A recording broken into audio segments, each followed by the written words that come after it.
ambos. Por lo tanto, va a tener mucosa nasal y va a tener mucosa oral. Ahora, ¿qué más? En todo lo que es el paladar, si ustedes se tocan con la lengua la parte de arriba de la boca, el paladar no es liso, ¿cierto? El paladar no es liso, sino por el contrario presenta irregularidades en su superficie. Esas irregularidades van a estar aquí. ¿Cómo se llaman esas irregularidades? Se llaman pliegues palatinos transversos. Pliegues palatinos transversos. Y en la línea media nosotros vamos a encontrar un engrosamiento que se llama el rafe del paladar. Y este rafe del paladar termina ¿dónde? A nivel de la fosa incisiva. Muy bien. Ahora, ¿para qué sirve? ¿Qué funciones cumple este paladar? Actúa como una válvula, ya que forma parte del istmo de las fauces. ¿Se acuerdan qué era el istmo de las fauces o para qué servía?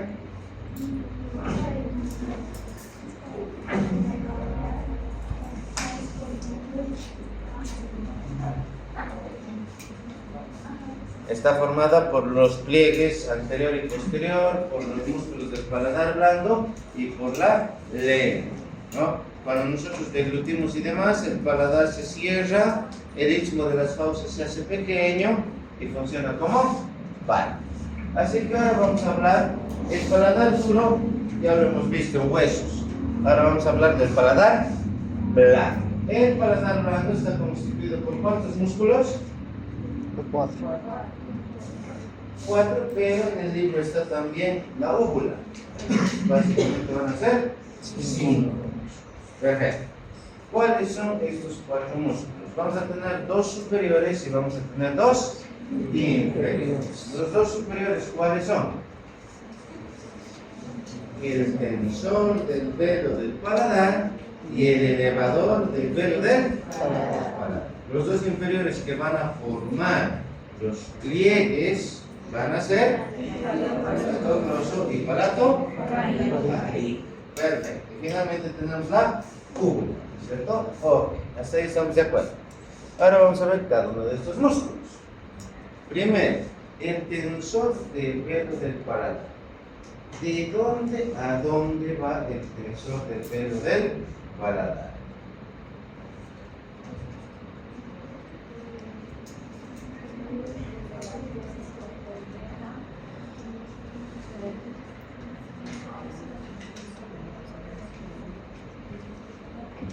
Como todo músculo tiene su origen y tiene su inserción.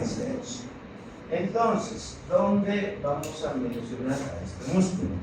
El tensor del velo del paladar tiene 2 porciones. Una porción central, que es musculosa, que va de arriba hacia abajo, y tiene una parte fibrosa, que va a estar en este sentido. Entonces, ¿dónde se origina? En la fosa escafoidea del esfenoides, en la parte fibrosa de la trompa auditiva, esta parte de aquí, y finalmente en la espina del esfenoides, que es esta de aquí. Entonces, ¿qué sucede? Este músculo se va a insertar en la aponeurosis palatina. ¿Qué es la aponeurosis palatina?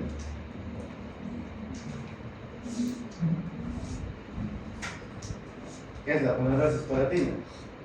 La membrana que va a recubrir a todos los músculos del paladar blando. ¿Y dónde se va a insertar? En esa, empieza aquí y se inserta en la misma aponeurosis, por lo tanto es libre. Está inervado por el nervio pterigoideo, rama del nervio mandibular, rama del trigémino. Es el único músculo del paladar blando que va a estar inervado por el trigémino. ¿Qué función tiene? Tensa el paladar blando y abre la trompa auditiva. Cuando se tapan los oídos, este músculo es el que se encarga de volver a abrir la trompa, ¿no? Cuando abrimos la boca, tratamos de descender la mandíbula y demás. Entonces, ¿qué era la aponeurosis palatina? La membrana que se encarga de recubrir a los músculos del paladar blando. Muy bien. Esta aponeurosis palatina se une al borde, con el borde anterior del paladar duro, posteriormente es libre y lo importante, es el punto de unión de todos los músculos del paladar. El elevador del velo del paladar, donde empieza en la porción petrosa del hueso temporal, justo por delante del conducto carótido. Entonces, ¿hasta dónde va a ir? Hasta la aponeurosis palatina. ¿Cuál sería entonces este músculo? Este músculo va a estar acá. Ese es el músculo elevador del velo del paladar. Todos los músculos del paladar blando están inervados ¿por qué nervio? Por el vago. Todos los músculos del paladar blando están inervados por el vago, excepto uno. ¿Cuál? El elevador del velo del paladar. Está inervado por ahora del vago, ¿qué nervio? El nervio faríngeo. ¿Sí? Nervio faríngeo. Bien. Palatofaríngeo. El palatofaríngeo va a ser este músculo. Veanlo bien. Este músculo va a formar una curvatura alrededor de la cavidad oral. Se origina en la aponeurosis palatina y se inserta por debajo en las paredes de la faringe. ¿Qué función tiene? Cuando se contrae de esta manera, empuja el paladar hacia abajo. Si se contrae de aquí abajo, eleva la faringe. Y si se contraen los dos al mismo tiempo, cierran lo que va a ser el istmo de las fauces. Entonces, ayuda a lo que va a ser el cierre del istmo de las fauces, o también llamado istmo faríngeo. Luego tenemos el palatogloso. El palatogloso es este músculo, mírenlo. Este es el palatogloso. ¿De dónde a dónde va a ir? Va a empezar en la superficie inferior de la aponeurosis palatina. Todo esto es la aponeurosis palatina. Y va a ir al borde lateral posterior inferior de la lengua. Entonces, ¿qué hace? El paladar mueve el arco palatofaríngeo, eleva la parte posterior de la lengua, inervado por el vago. Ahora, ¿qué de importancia médica tienen estos dos músculos? Estas líneas punteadas blancas corresponden al músculo palatofaríngeo. Y este, el posterior al palatogloso. Los dos forman pliegues. Vamos a tener un pliegue anterior y vamos a tener un pliegue posterior. En medio de los dos pliegues existe una fosa, que es la fosa tonsilar o fosa amigdalina. ¿Y para qué sirve? Ahí se alojan las tónsilas, o llamadas amígdalas, ¿no? Bien.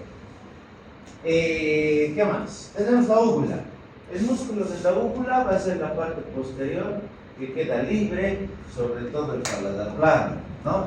¿Dónde se origina? En la espina nasal posterior del paladar duro, se inserta en el tejido conjuntivo. Función: engrosar la región central del paladar blando y demás. Pero la úvula es más importante, ¿por qué? Tiene gran cantidad de inervación parasimpática del nervio vago. Es por eso, si nosotros tocamos, irritamos o molestamos a la úvula, ¿qué pasa? Se desencadena el reflejo del vómito. Tiene gran cantidad de inervación parasimpática. Bien, luego tenemos arterias. ¿Qué arterias van a irrigar al paladar blando en este caso? Porque el paladar duro, pues ya lo hemos revisado. Entonces, ¿qué arterias irrigan al paladar? Vamos a tener la arteria palatina mayor. ¿Sí? La arteria palatina mayor, que va a ingresar por aquí, pasa por el agujero palatino mayor y es rama de la arteria. ¿Qué arteria es esta? Maxilar. Rama de la arteria maxilar. Luego vamos a tener otra arteria que viene por aquí, asciende y va a irrigar un poquito al paladar. Esta arteria es la arteria facial. Y luego hay otra arteria más pequeña por aquí que también sube hacia el paladar. Esa es la arteria palatina de la arteria faríngea ascendente. O sea, tenemos tres arterias palatinas.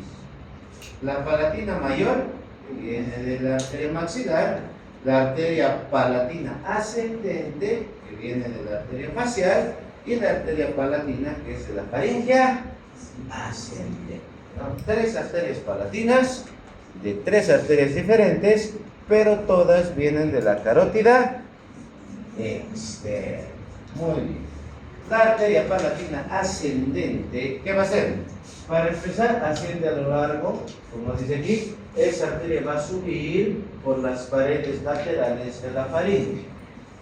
Luego, ¿qué hace? Gira y da una vuelta alrededor de este músculo que es el constrictor superior de la faringe. Una vez que hace eso, se introduce por una fascia. Esa fascia es la fascia faríngea y va a alcanzar al músculo elevador del velo del paladar. Entonces ahí va a irrigar al primer músculo. Luego va a haber la rama palatina que va el mismo camino que la arteria palatina ascendente, que sustituye. Esa arteria es de la facial y van a ir entonces ahí lado a lado, las dos. Muchas veces pueden unirse, algunas veces solo queda la palatina mayor, a veces solo queda la palatina ascendente, es indistinto. En cualquier persona eso puede variar. La arteria palatina mayor se origina en la fosa arterico-palatina mediante la arteria maxilar. Eso ya han dado su primer examen, el primer parcial de las sobrearterias, ¿no? Desciende por el conducto palatino.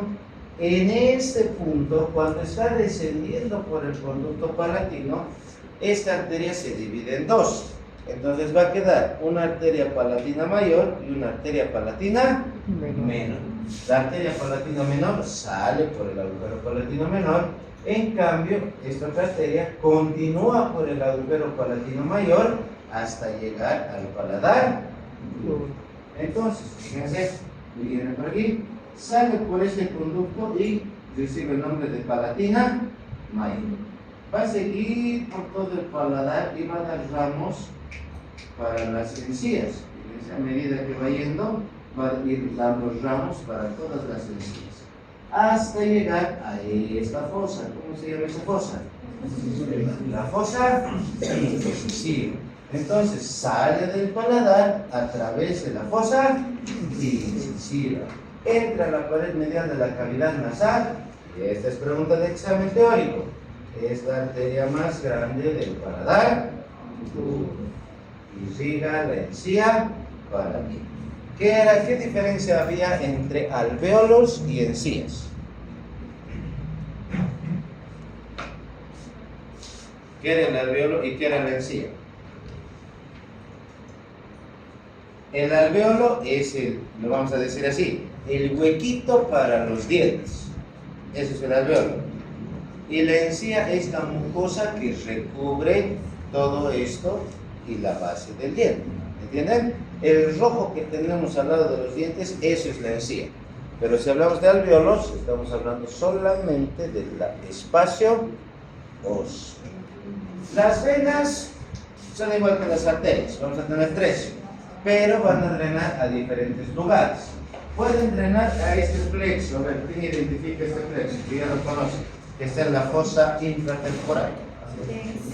El plexo pterigoideo. Plexo pterigoideo de la fosa infratemporal. Ahora, todas estas venas pueden ir dentro del cráneo y entrar al seno cavernoso. ¿Sí? Red de venas asociadas con la amígdala la palatina drenan en el plexo faríngeo venoso. Y otras pueden seguir este camino. ¿Qué vena es esta? La facial. La vena facial. Entonces otras venas pueden terminar drenando directamente en la vena facial.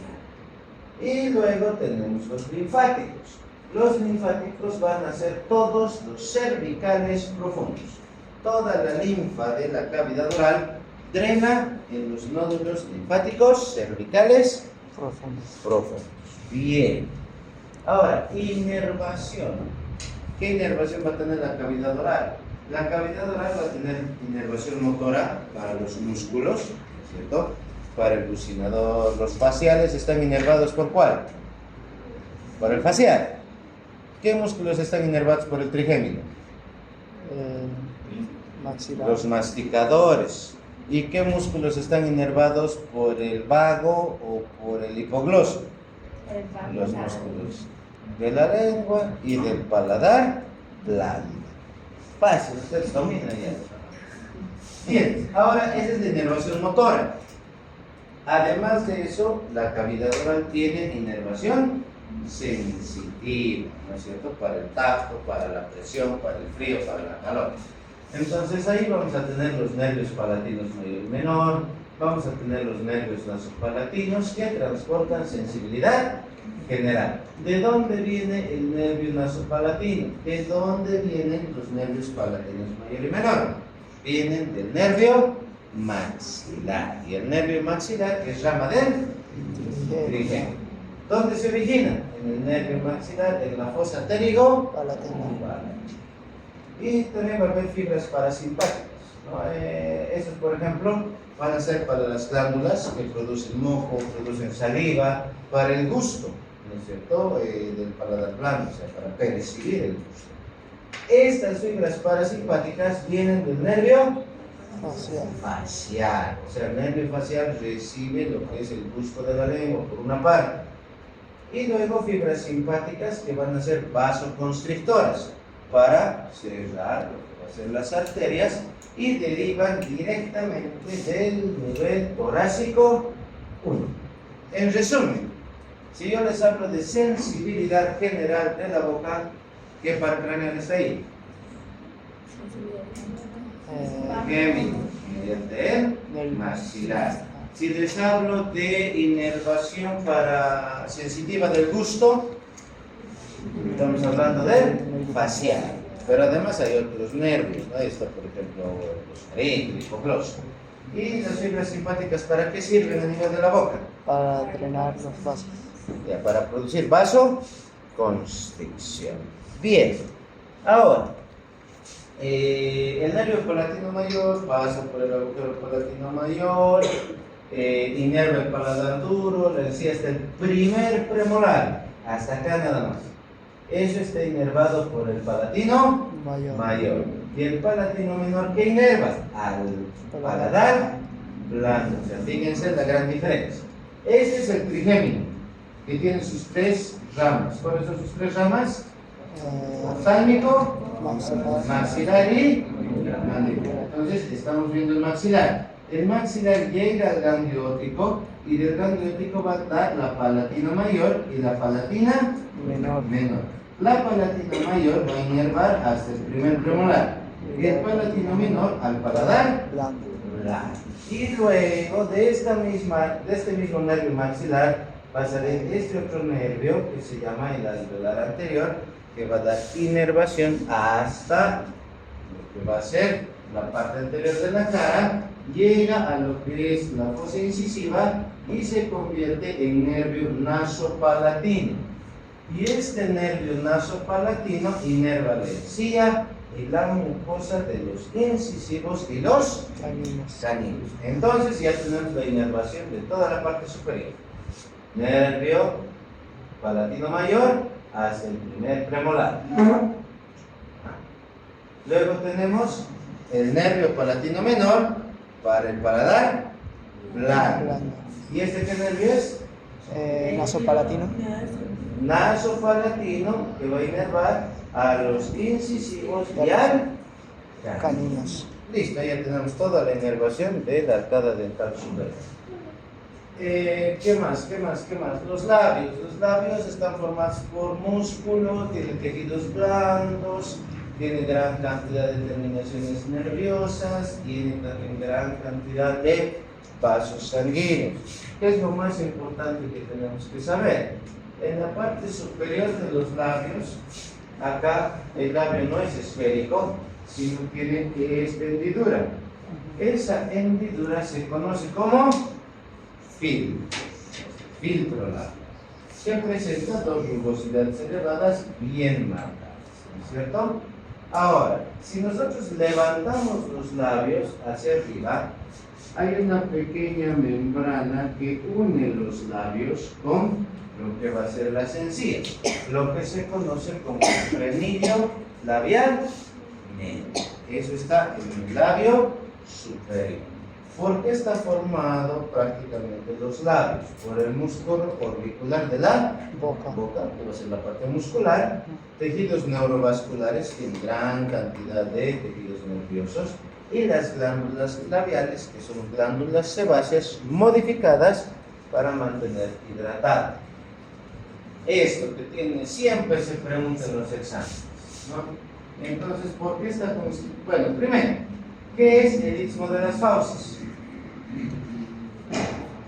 Es la parte más angosta de toda la cavidad oral. Va a estar formada por los arcos palatoglosos. Tenemos arco palatogloso anterior y arco palatogloso posterior, que están formadas por el palato faríngeo y el palato gloso. Superiormente tenemos el paladar blando e inferiormente la base o surco terminal de la lengua. ¿Por qué se cierra y funciona como una válvula? Cuando se eleva la lengua, cuando tragamos, cuando deprimimos el paladar y cuando los dos arcos palatoglosos se unen hacia la línea media. Todo eso hace que el istmo de las fauces, fíjense, de estar completamente abierto, pasa a tener su mínimo tamaño. Eso sirve para cuando nosotros deglutimos, cuando tragamos y el contenido alimenticio pasa hacia lo que es la faringe y ya no puede retornar hacia lo que es la cavidad oral. Bien, entonces, ¿qué hora es? 54. Ya, formen grupos de 5 y vamos a hacer una actividad.